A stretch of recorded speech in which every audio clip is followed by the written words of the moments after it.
Olá, boa noite. Nós estamos começando mais um programa Direção Espiritual, hoje aqui de São Paulo, aproveitando a oportunidade que estamos por aqui, registrando este encontro que nós estabelecemos todas as quartas-feiras.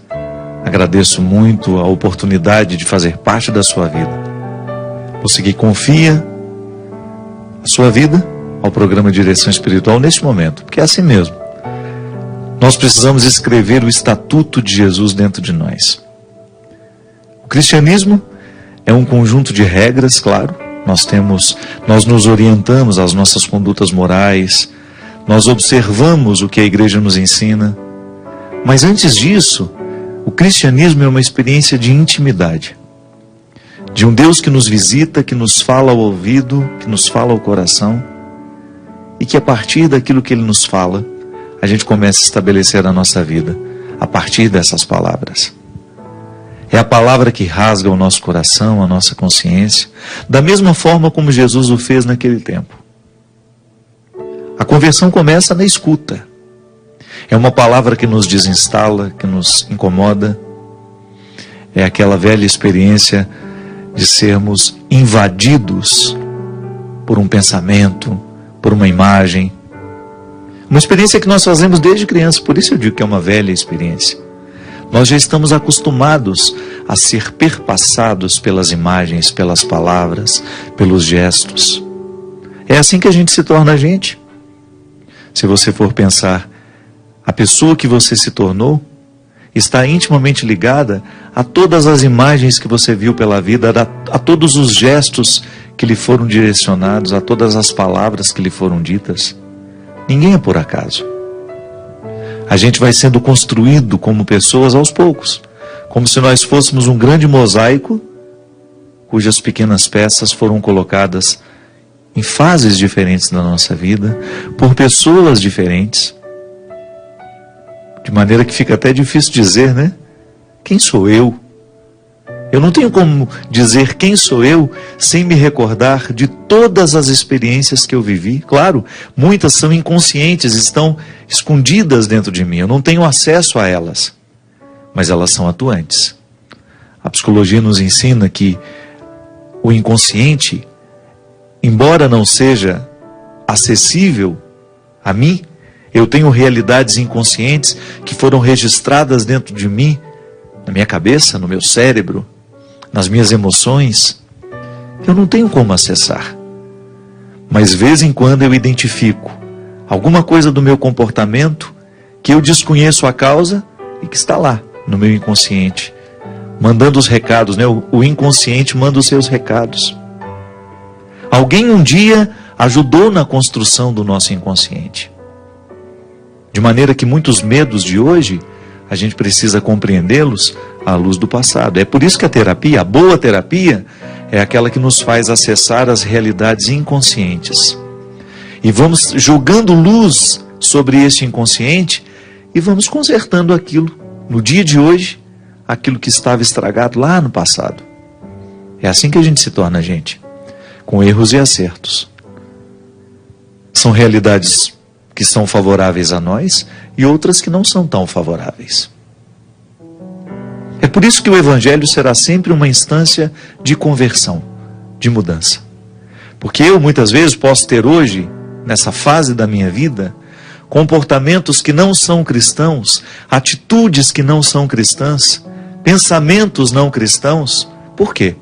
Porque estou marcado por uma situação de limite lá do meu passado, que me impede hoje de ser livre para poder praticar o Evangelho.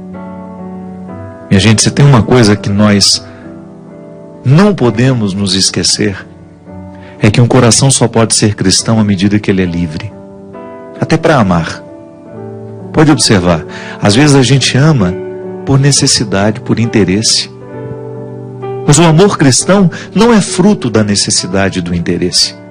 O amor só é cristão à medida em que nós somos livres. Eu não preciso te amar. E amo mesmo assim. Eu não recebo absolutamente nada por te amar. Mas amo mesmo assim. Aí você entra num território de gratuidade que nem sempre nós conseguimos acessar. Nós estamos falando de um território de gratuidade que não se chega muito facilmente.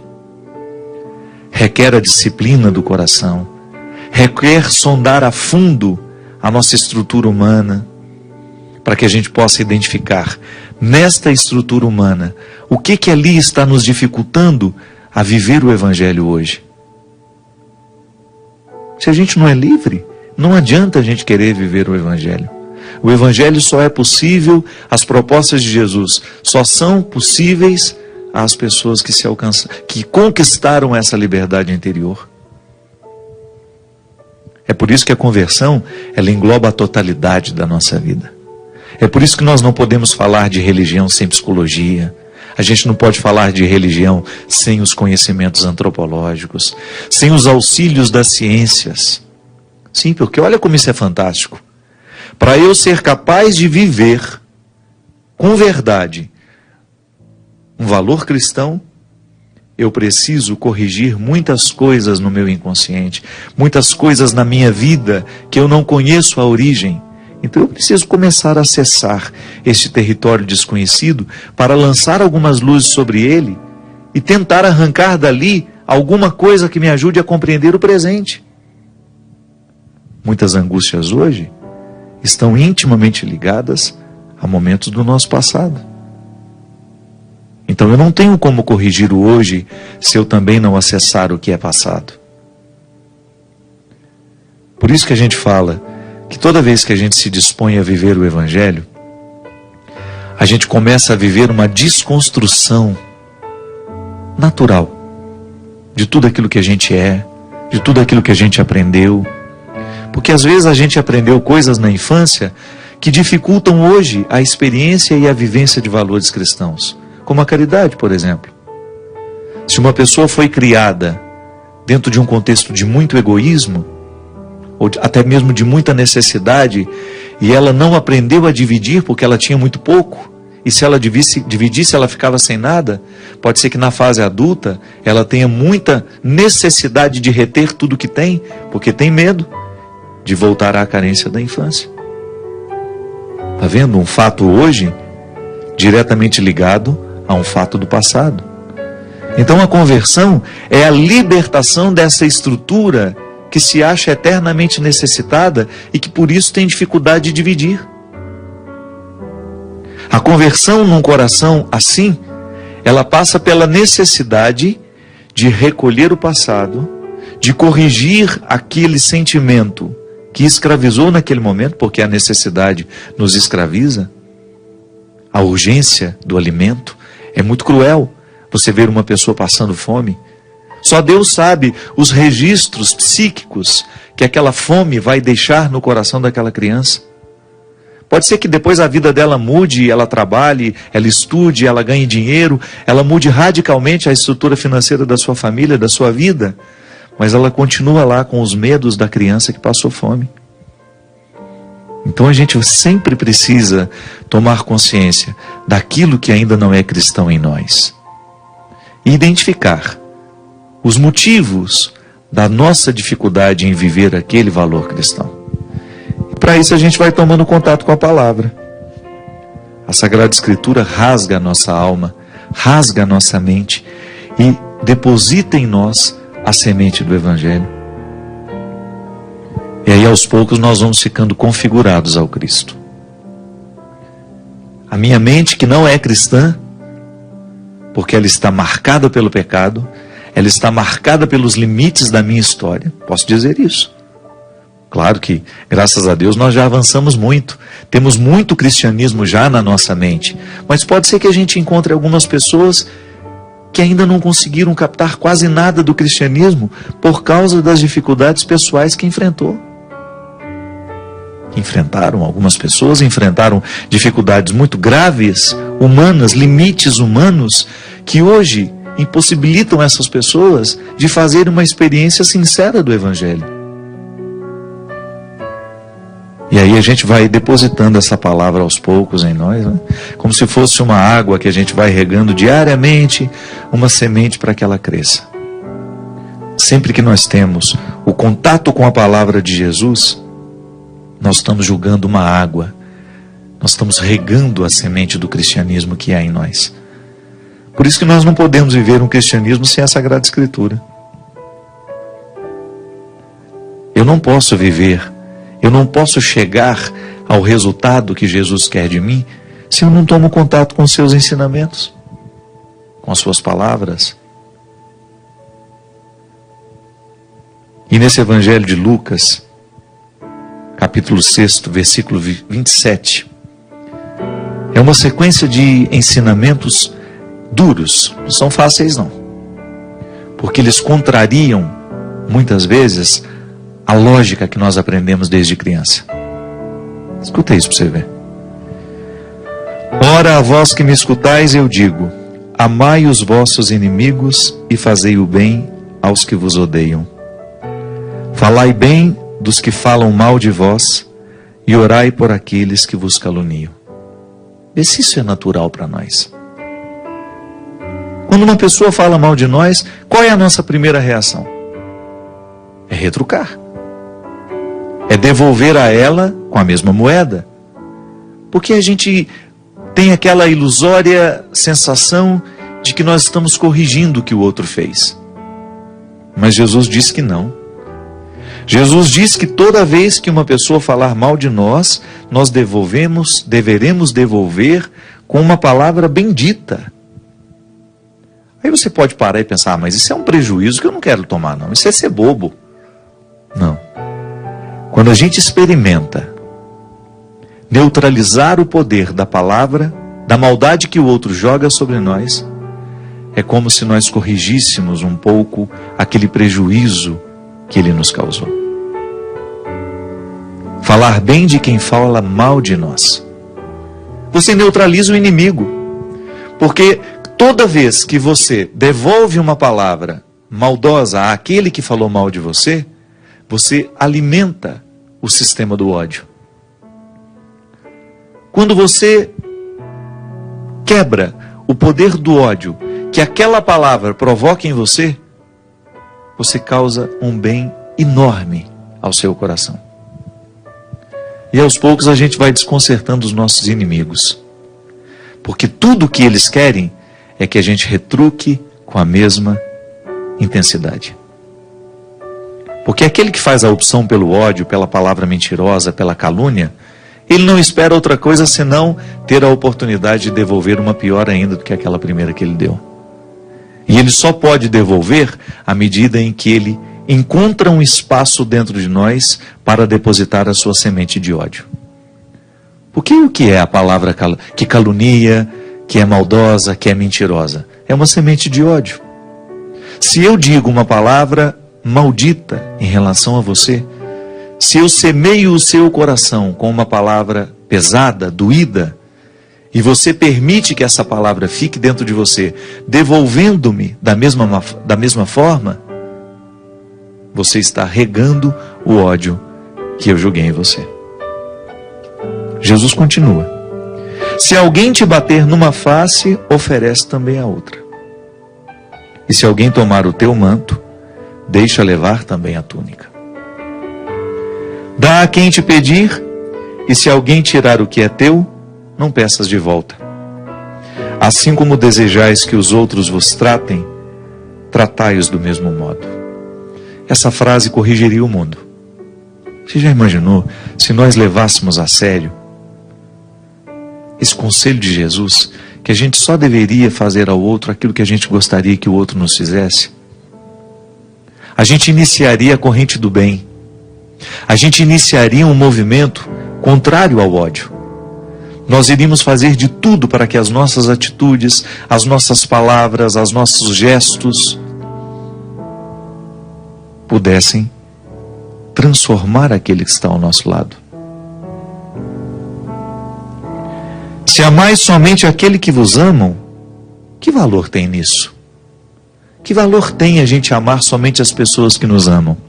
Que valor tem a gente tratar bem somente as pessoas que nos tratam bem? Sabe, minha gente, de vez em quando eu fico pensando que o cristianismo perde o seu brilho cada vez que um cristão desiste de fazer o bem. A gente só pode entender a nossa vocação cristã, a vocação que é universal, porque esse valor, ele é um valor absoluto. Ainda que não creia em Deus, se uma pessoa toma essa regra de ouro, de fazer ao outro somente aquilo que gostaria que lhe fizesse, nós teríamos um mundo muito melhor. A gente teria condições de alcançar uma harmonia, ou até mesmo de viver dentro das nossas cidades com muito mais qualidade. Você já imaginou se o seu vizinho se preocupasse com você da mesma maneira como ele se preocupa com ele? Se dentro das nossas cidades, na nossa rua, no nosso bairro, se a gente conseguisse viver essa proposta, essa regra de ouro, que até mesmo os ateus podem observar. Qual é o mérito de amar quem nos ama? Você que está aí acostumado a lidar com quem você ama e com quem ama você, isso a gente já sabe. A gente precisa aprender agora a lidar com quem não nos ama. A gente precisa colocar uma semente de cristianismo entre nós que não nos amamos. Lidar com os que a gente ama, a gente já aprendeu um pouco. É claro que a gente ainda esbarra em dificuldades, porque também não é fácil lidar com quem a gente ama. A gente precisa encontrar o ponto de equilíbrio entre o não e o sim, o tanto que a gente permite, o tanto que a gente nega, o tanto que a gente cuida, o tanto que a gente precisa deixar um pouco descuidado para ver se o outro acorda. É um aprendizado constante lidar com quem a gente ama, mas é muito mais fácil lidar com quem a gente ama e por quem a gente é amado. Agora, você já parou para prestar atenção em como você trata aqueles que não te amam? Como você interpreta do ponto de vista cristão a responsabilidade de estabelecer com essa pessoa uma relação respeitável, de amizade? Amizade não no sentido de ficar convivendo, não, viu? É de ser amistoso. Porque, para nós cristãos, nós não temos o direito de tratar o outro com a mesma moeda. A regra de Italião não serve para nós, dente por dente, olho por olho. Essa não serve para nós. Nós estamos debaixo deste estatuto. E eu faço questão de colocar este trecho do Evangelho de Lucas, por ser ele um estatuto bastante difícil de ser compreendido. Porque pode parecer um prejuízo, pode parecer que nós estejamos abrindo mão do bom senso, pode ser que a gente esteja ficando bobo ao fazer isso, mas não. Na verdade, esse avesso, ele nos proporciona uma maturidade espiritual, uma maturidade afetiva, que vai nos beneficiar demais depois que ela for alcançada. Porque você vai esperar menos do outro. As nossas decepções, elas acontecem, não é porque o outro nos ofereceu muito pouco, é porque nós esperamos muito dele. Os nossos erros são aí, muitas vezes estão aí.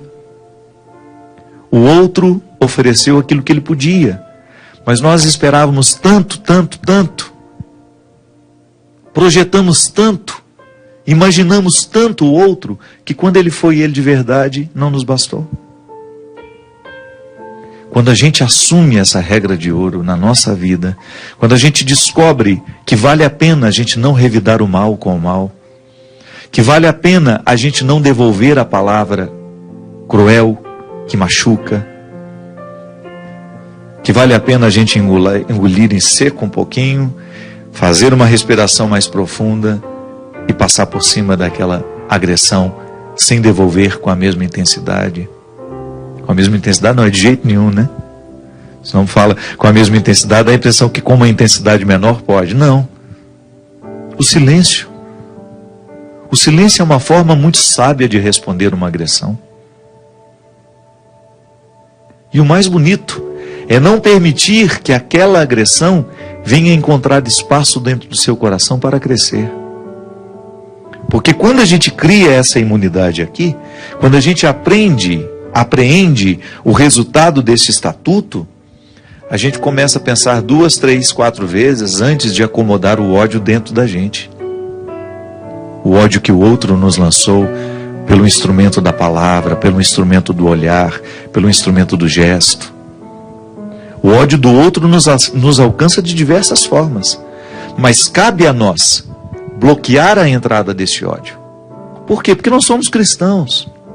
O coração cristão não deveria desperdiçar tempo com ódio, com rancores, com mágoas, porque isso nos adoece. E a proposta de Jesus é que nós tenhamos muita saúde. Eu vim para que todos tenham vida, e vida em abundância.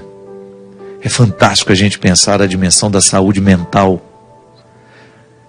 Sabe, você ter uma mente saudável. Eu ter uma mente saudável. E o que adoece a nossa mente?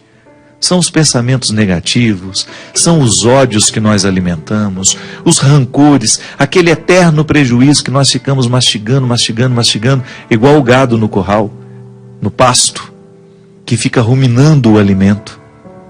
Pelo amor de Deus, a gente deveria ruminar só o que é bom, fazer voltar num ciclo, da mesma maneira como o capim alimenta o gado. O capim é mastigado, vai para o estômago e volta. Volta para a boca, mastiga mais um pouco, volta. Isso chama-se ruminar. Aí, na sabedoria daquele animal, ele está extraindo todas as possibilidades daquele alimento. Por que a gente não rumina o que é bom? Por que a gente não rumina essa palavra que coloca coisas boas na nossa mente? E ao invés disso a gente fica ruminando a palavra ruim que a gente escutou ao longo do dia. Você mesmo. Quantas vezes você foi deitar e não conseguiu parar de ruminar aquela palavra infeliz que alguém lhe disse no seu ambiente de trabalho? Pode ser que esteja acontecendo hoje. Você esteja extremamente chateado com uma palavra maldosa que você ouviu, ou com uma coisa ruim que você ficou sabendo que alguém fez contra você. Você leva isso para a cama e não consegue nem dormir direito porque fica ruminando isso. Aquela palavra maldita vai e volta, e não sai, provocando uma doença mental em nós, porque toda vez que nós estamos preocupados, que a gente não consegue dormir, porque o ódio está nos habitando, nós estamos adoecendo a nossa mente. Até os pecadores amam aqueles que os amam. E aí que vantagem tem? Pecadores nós somos, né? Vamos mudar um pouquinho aqui essa palavra. Até os ateus fazem isso. Eles não estão comprometidos com essa palavra. Eu e você estamos. A não ser que você não queira ser cristão mais. Aí você tem o direito de fechar essa Bíblia e nunca mais tocar no assunto. Agora, se você quiser viver o desafio de ser um cristão nos dias de hoje, você terá que aprender a fazer essa faxina da mente, a faxina do coração.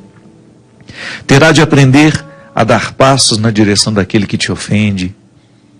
Terá que oferecer a ele uma palavra muito diferente daquela que ele costuma lhe oferecer.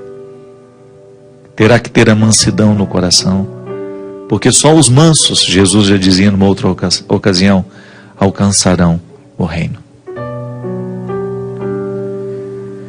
Se prestais ajuda somente àqueles de quem esperais receber, que generosidade é essa? Até os pecadores prestam ajuda aos pecadores para receberem um equivalente. Está vendo? Aqui na relação, eu te ofereço porque eu sei que você vai me dar em troca. Os pecadores fazem isso.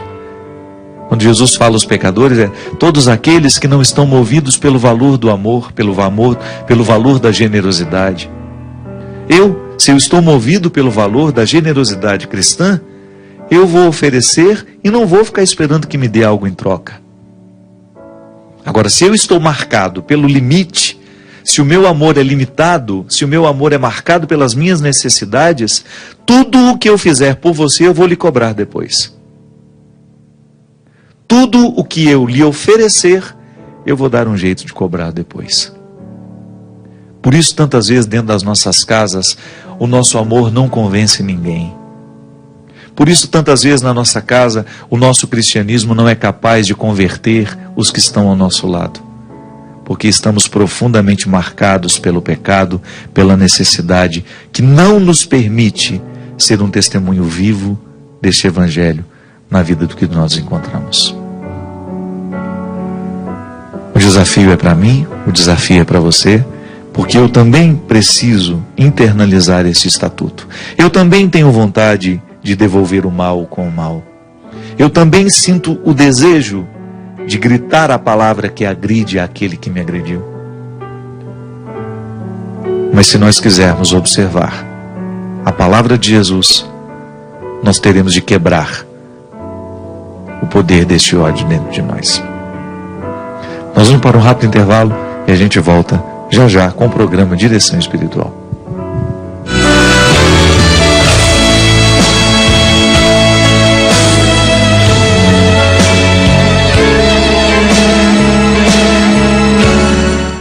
Estamos de volta com o programa Direção Espiritual. Muito obrigado pela sua presença, pela sua participação. Você que nos escreve, que manda o seu e-mail, sua carta, que nos partilha a sua vida para nos ajudar a fazer o programa Direção Espiritual. Você sabe que eu não tenho o hábito de ficar respondendo muitas questões aqui. Eu prefiro a reflexão, o contexto da palavra que vai abrangendo tantas realidades humanas e que às vezes acaba ajudando muito mais do que respondendo perguntas objetivas.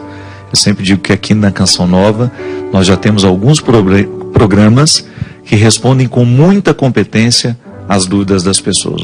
É o caso do Trocando Ideias, o nosso querido professor Felipe Aquino com a Escola da Fé e o programa Direção Espiritual. Muito embora ele faça esse convite de você participar enviando a sua questão, nós aqui não temos essa necessidade de ficar respondendo muitas perguntas no só programa.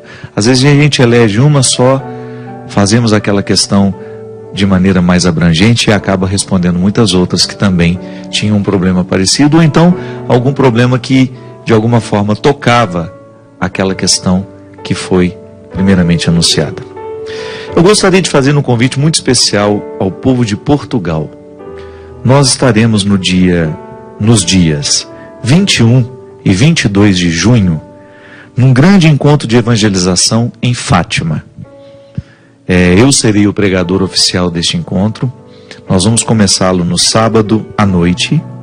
Nós teremos um show, piano e voz, que vai abrir as atividades deste grande encontro, uma noite de evangelização pela música.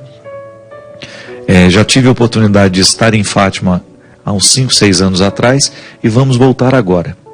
E no domingo nós vamos ter... Desculpe-me, o encontro começa no dia 20, 20 e 21, isso. A partir das 16 horas do sábado, do dia 20, nós temos a missa e depois o show Piano e Voz com a minha presença. Aí no domingo eu faço as pregações e celebro também, presido a Eucaristia. Todos vocês aí de Portugal, faça sua caravana, procure as informações com a Canção Nova em Fátima, para que vocês estejam presentes conosco nos dias 20 e 21 em Fátima. E agora convido o povo do Brasil que quer participar desses 2 dias em Fátima, desse pequeno congresso, desse pequeno acampamento que nós vamos ter lá, num auditório muito bonito lá em Fátima, fazendo uma peregrinação, uma pequena viagem por Portugal na minha companhia. Nós vamos sair no dia 16, vamos passar por Lisboa, Cabo da Roca, Óbidos e Fátima. Você terá a oportunidade de conhecer alguns lugares bonitos e importantes da fé cristã em Portugal e ainda participará conosco no sábado e no domingo deste encontro, deste pequeno congresso que acontecerá com a organização da Obra de Maria e da comunidade Canção Nova que está presente em Portugal. Então, se você quiser, ligue para os telefones que aparecem aí na tela, faça a sua reserva, descubra quais são as condições dessa viagem. Uma pequena viagem, pequena e rápida viagem, mas também intensa, por tudo aquilo que a gente vai ter a oportunidade de viver, dos dias 16 de junho até o dia 22. Você é o nosso convidado. O nosso CD, Deus no Esconderijo do Verso, continua à sua disposição, é o meu novo trabalho. Se você comprar aqui na Canção Nova, você ajuda a Canção Nova a pagar as suas despesas neste mês, que são muitas. A Canção Nova está passando por um momento de muita dificuldade, assim como todo o Brasil, né? A gente tem sentido os resultados da crise já, tocando nas nossas casas, nas nossas contas. E você, ao comprar um produto aqui do Davi, que é o nosso departamento audiovisual, você também ajuda a manter esta obra de evangelização. Vamos atender a Valquíria, que nos escreve: Padre, eu acredito que o senhor possa me orientar sobre um conflito que tenho vivido e que já me segue durante muito tempo da minha vida. Eu estou sempre tentando achar a melhor maneira de lidar com isso, mas não é fácil. Meu pai é alcoólatra, violento, agressivo, sempre tratou muito mal a mim, minha mãe, meus irmãos, constrangendo-nos, sem qualquer respeito e sempre nos criticando cruel e implacavelmente. Nunca entendi por que minha mãe continuou com ele. Lembro de uma pregação que o senhor fez, em que o senhor disse que nós não devemos deixar as pessoas nos jogarem os seus lixos. Mas parece ser mais complicado quando essa pessoa é o próprio pai. Aguentei a vida toda que ele jogasse o seu lixo sobre nós. Nunca consegui impor nenhuma condição minha a ele, pois ele nunca se submeteu a nada e, apesar de tudo, eu não queria perdê-lo. A ele e também a minha mãe. Trata todos como quer e pronto. Quando eu tentava reagir, ele me massacrava. Esse é o meu conflito, padre. Amar o meu pai, mas ao mesmo tempo não conseguir conviver com ele sem me sentir humilhada, desrespeitada. Já tentei de todas as formas. Às vezes me afasto, às vezes me aproximo, mas é sempre muito doloroso. Às vezes também sinto pena dele. Hoje sou casada, feliz, mas ainda alimento esse conflito. Não sei se devo me afastar totalmente. Não sei se ainda sei como lidar com isso. Se fosse uma outra pessoa, eu com certeza me afastaria. Mas sendo meu pai, é bem mais complicado. Muito obrigado, padre. Muito obrigada, padre. Suas palavras têm sido uma luz no meu caminho. Quem nos escreve é a Valquíria. Muito obrigado, Valquíria. Eu sei o que você passa, minha filha, porque vejo de perto o tempo todo as consequências nefastas que o álcool provoca numa pessoa. Primeiro que toda vez que você tem uma pessoa viciada, você está diante de uma pessoa que perdeu a pertença. O que o vício faz? Ele age na vida de uma pessoa, privando-a de decidir, retirando dela toda e qualquer possibilidade de ser livre. Então aquele que tem a dependência do álcool, ele não sabe dizer não ao álcool. Ele vai agir de acordo com as necessidades que o álcool provoca na vida dela. E a gente sabe muito bem o tanto que o álcool provoca desarmonia dentro de casa. Porque não é fácil a gente conviver com uma pessoa que não se pertence mais. Com uma pessoa que não é capaz de decidir por ela mesma. E eu nunca vi um fruto positivo na vida de um alcoólatra. Vindo do álcool, nenhum fruto é positivo. É por isso que ele é radicalmente ruim. É claro que eu não estou falando de você beber de vez em quando uma cerveja com seus amigos, uma taça de vinho, mesmo que até Jesus gostava do vinho, foi o primeiro milagre que ele realizou. O primeiro milagre que Jesus fez não foi ressuscitar os mortos, não foi curar um doente, foi devolver a alegria a uma festa. Jesus gostava de uma festa, porque ele sabia que a festa é importante à vida humana. É importante o coração humano se alegrar, estar com os amigos. Jesus sabia das coisas. Era um homem de bom gosto.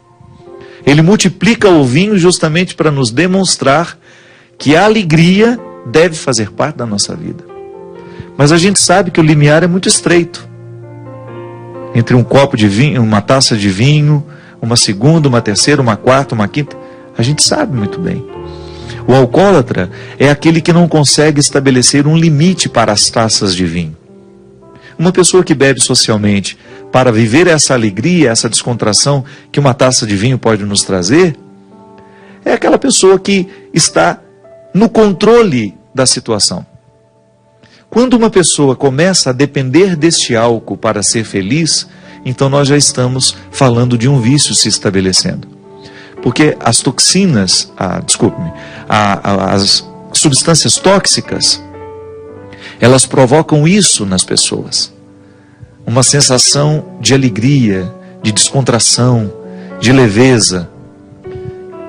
A maconha faz isso, a cocaína faz isso, o LSD, o crack. É como se fosse um esquecimento da realidade. Então a vida daquela pessoa é tão ruim que ela busca uma droga para poder aliviar o peso que a vida tem. Nós não estamos falando de uma realidade fácil de ser administrada. Porque a partir do momento que o cérebro fica dependente dessa substância, já precisa de um tratamento. Valquíria, muitos lares são destruídos porque os pais ou as mães, porque existem muitas mães alcoólatras também, eu já vi muito de perto situações em que o contrário acontecia. O pai não era alcoólatra, a mãe era alcoólatra. Muitas famílias são destruídas pela violência que provém do álcool, justamente porque faltou a sabedoria de reconhecer, no momento em que este processo estava acontecendo, que ali estava se estabelecendo uma dependência. Minha filha, você já tem um quadro estabelecido. Um pai dependente do álcool, provocando estragos em vocês.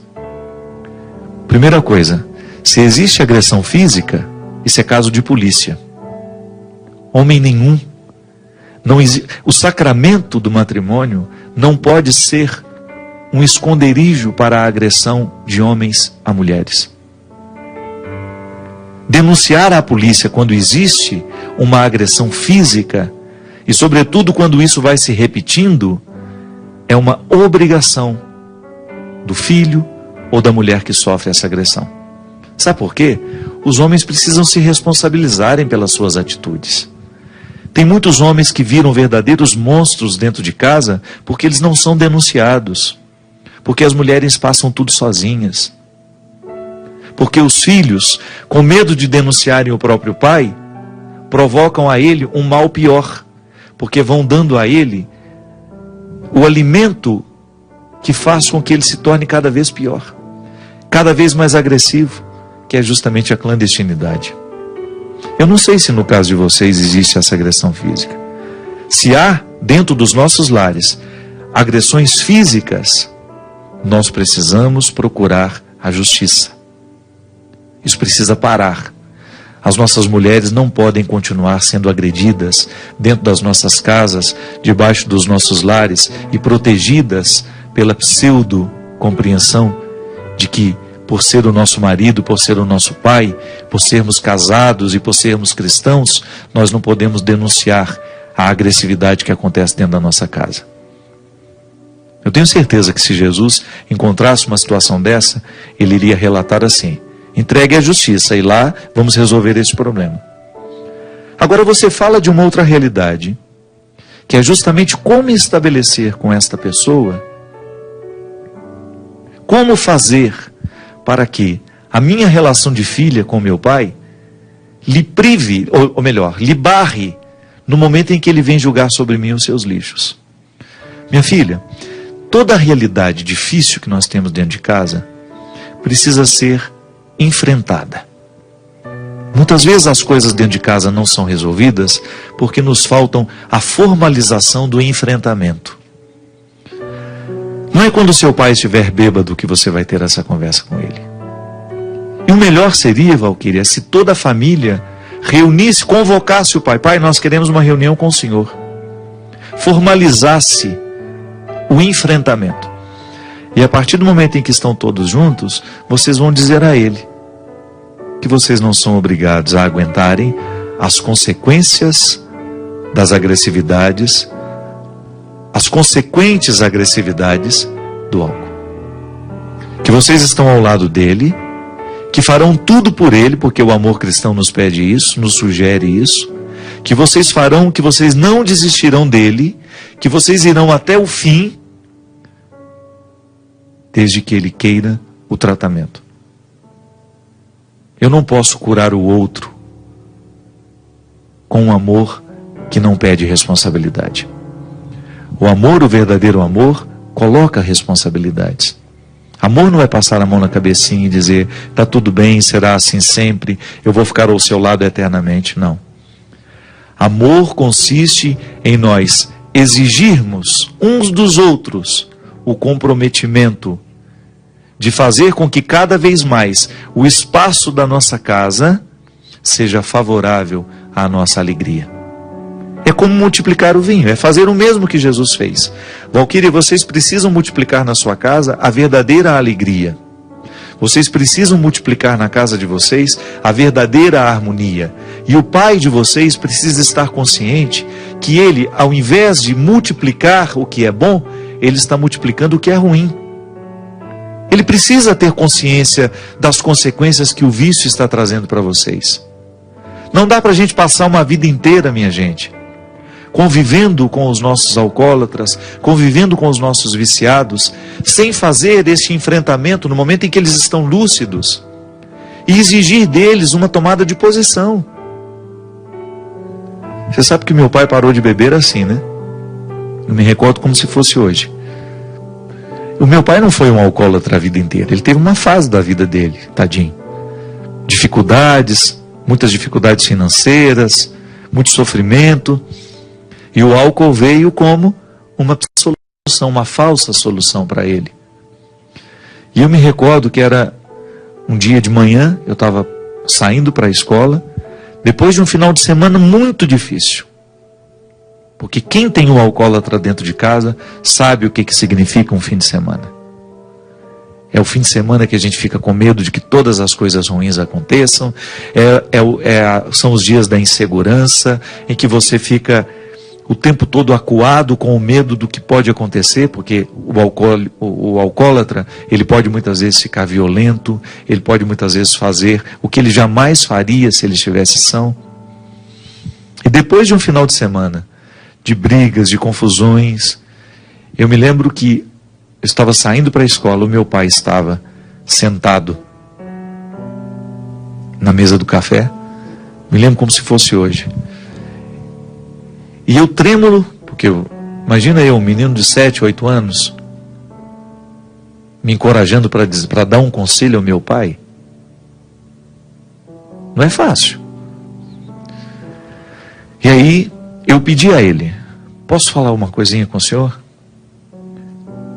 Aí ele me olhou assim assustado, com aquela cara de ressaca, né?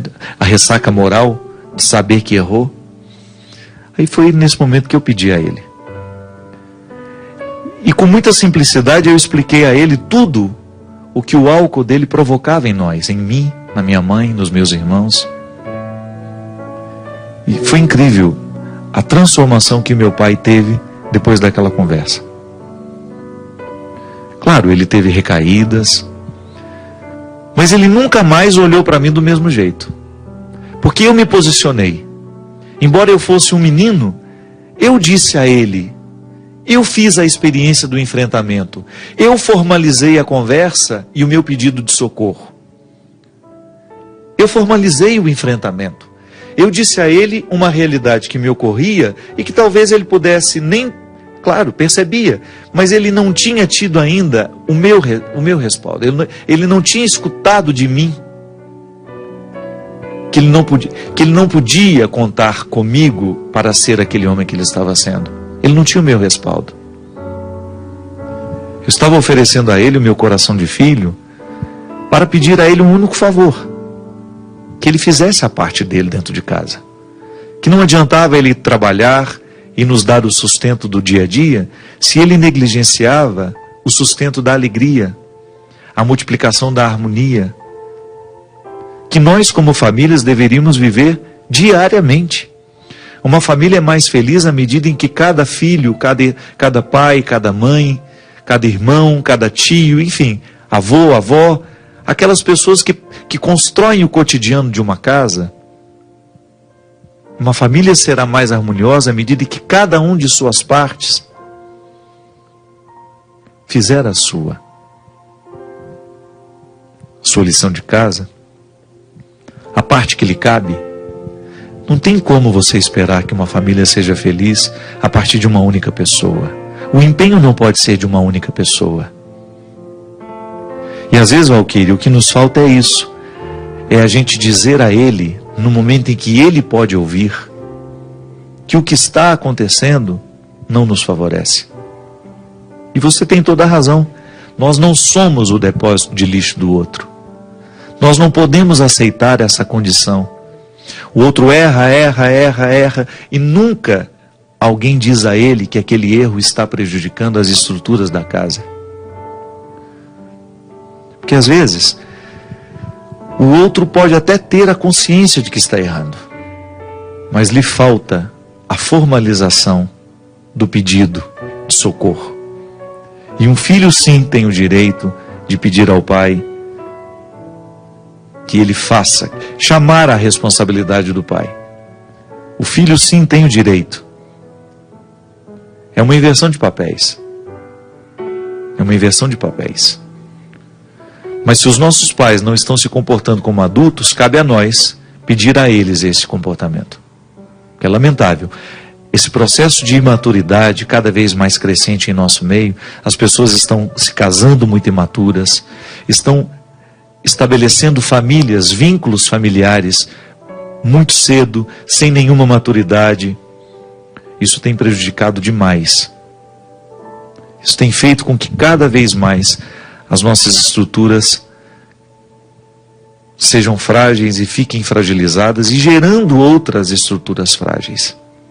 Porque um filho que não teve o aconchego de uma família, que não aprendeu a construir essa harmonia no dia a dia pela colaboração, porque o modelo familiar é de colaboração.